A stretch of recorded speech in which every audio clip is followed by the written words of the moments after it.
Lottery করে তো মানে আগে এক সময় হলো হাতির সুর দিয়ে হলো রাজা বাদশা ঠিক করা হতো, সেটা তো আর মানে এই মডার্ন যুগে সেটা সম্ভব না। খুবই আমি ফয়সাল ভাইয়ের সাথে একমত যে আপনি প্রত্যেকটা লোকের হলো আপনার ইয়ে আছে, মানে তাদের ডাটা আছে, তাদের কি বলে আপনার এসিআর আছে, সুতরাং সেইটা দেখে আপনাকে বলতে হবে। তার মানে একজন ডিসি হতে হলে মিনিমাম 20 বছর চাকরি করতে হয়। 20 বছরের সেই কোনো ধরনের অসততার মধ্যে ছিল কিনা সেটা আপনাকে দেখতে হবে। এখানে আপনি একটা কথা বলছিলেন শুরুতেই, আমি একটু পড়ি নাই কিন্তু আপনার কথার উপর ভিত্তি করে বলি, চোখ দুষ্ট হলে নির্বাচন যে ঠিক হয় না সেটা পর্যবেক্ষকদের কথা বলছি। আমি বলি যদি আপনার মগজ ঠিক না থাকে, নির্বাচন কমিশনকে আমি বলছি, তাহলে সেই নির্বাচন সঠিক হবে না। 2018 সালের নির্বাচনে যিনি সচিব ছিলেন,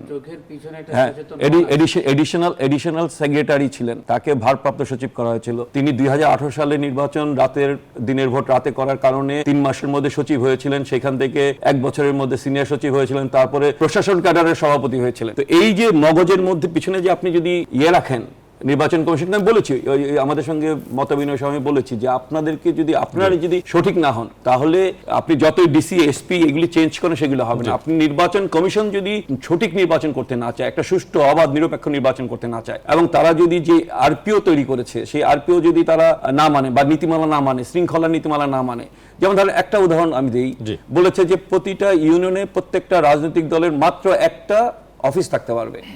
হ্যাঁ, আমি বলেছিলাম যে গত 2018 সালের নির্বাচন আমি দেখেছি একটা ওয়ার্ডে 20টা করে অফিস আছে বড় বড় দলগুলি।